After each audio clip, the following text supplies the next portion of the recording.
So, andito pala ako sa labas guys kasi kumakain pa yung mga bisita namin doon sa sala.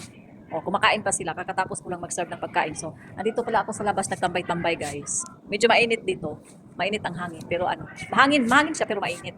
So, gusto ko lang i-share guys, no, na sobrang excited lang ako makauwi sa Pilipinas kasi sobra, Lord, sana, i-guide mo ako palagi, Lord, kung ano man yung mga plano ko sa buhay, kung ano man yung deserving para sa akin, Lord. Ito po ay bunga ng aking paghihirap, pagtitiis. So, excited lang ako guys kasi malapit akong uwi.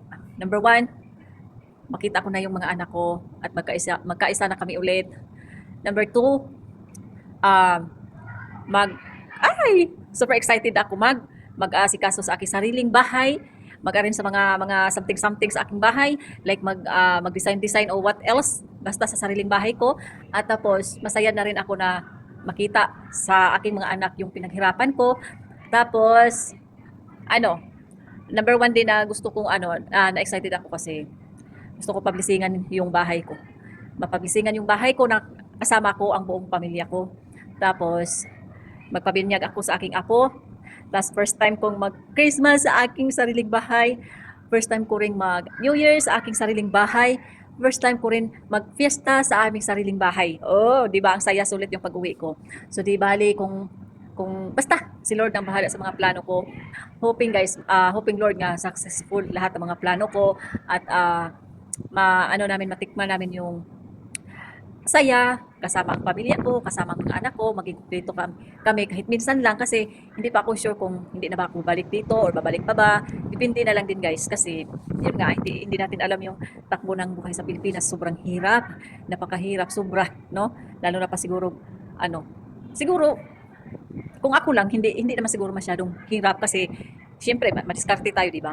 Hindi naman tayo maarte, hindi tayo maarte sa pagkain, hindi naman din tayo maarte sa pagtrabaho. Diyan tayo diyan ako naisinilang sa mahirap. Marunong akong magpalay. So, yun nga guys, yun na nga yun guys, naputol lang video natin kasi biglang lumabas si Alaga, inutusan ako.